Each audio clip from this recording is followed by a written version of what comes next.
ఏడుకొండలవాడ వెంకటరమణ గోవింద గోవింద.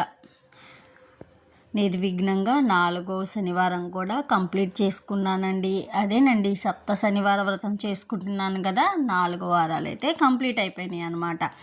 ఇది కూడా చిన్న బిట్టేనండి, ఎందుకంటే ఒక మెమరీ లాగా ఉంటుంది అన్నట్లయితే ఒక 2 మినిట్స్ అండి. మీకు అంటే ప్రతిదీ ఇలానే పెట్టేస్తుంది అనుకుంటే కనుక స్కిప్ చేయండి, నో ప్రాబ్లం. ఎందుకంటే స్వామి పూజ చేసుకున్నాను కదండి, మీరు కూడా అందరూ మంచిగా దండం పెట్టుకొని అందరూ మంచిగా ఉండాలన్నట్లు నేనైతే పెడుతున్నానండి. ఇది వచ్చేసి మార్నింగ్ లేచానండి, ముగ్గు అయితే పెట్టేసుకున్నాను అనమాట. ఇంకా ముగ్గు పెట్టేసుకొని ఇక్కడైతే ఇలా ఏర్పాటైతే చేశానండి. బాగుందా అంటే ప్రసాదం కానీ దీపాలు అలా ముందు పెట్టుకోవడానికి అయితే అట్లా చేసుకున్నానండి. అంటే ఎప్పుడన్నా స్పెషల్ డేస్లో చేసుకోవచ్చు అన్నట్లు. ఇంకా తర్వాత వచ్చేసి ఇంకా నేను అంటే పొంగలి ఇంకా అవన్నీ రెడీ చేసుకునేటప్పటికే టైం పట్టిద్ది కదండి.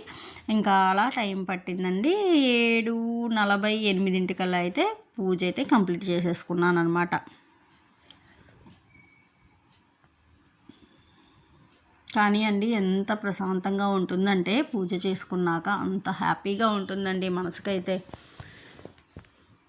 చెప్పాను కదా మీకు, ఖచ్చితంగా లాస్ట్ వారము కానీ ఆ తర్వాత కానీ దీని మీద స్పెషల్గా నేనైతే ఎలా చేశాను ఏంటి అనేది అయితే మీకు ఖచ్చితంగా నేను చెప్తానండి.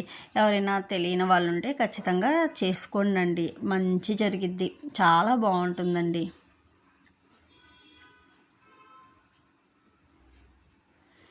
ఇంకా పూజ అంతా అయిపోయిన తర్వాత అండి నేను సాంబ్రాణి కూడా వేస్తాను, అంటే ఎప్పుడూ వేస్తాను, ఇప్పుడు కూడా అలానే వేసాను అనమాట. మామూలుగా అయితే ఫ్రైడే సాటర్డే వేస్తాను. ఇంకా అలానే ఇంకా పూజ అయిన తర్వాత స్వామికి కూడా దిష్టి తగిలిద్ది కదండి, నా దిష్టి తగిలిద్ది, అందుకని సాంబ్రాణితో కూడా స్వామికి దిష్టి కూడా తీసాను అనమాట. ఆ తర్వాత వచ్చేసి తులసమ్మ దగ్గర కూడా పూజ అయితే చేసేసుకున్నానండి. బాగుందా అండి?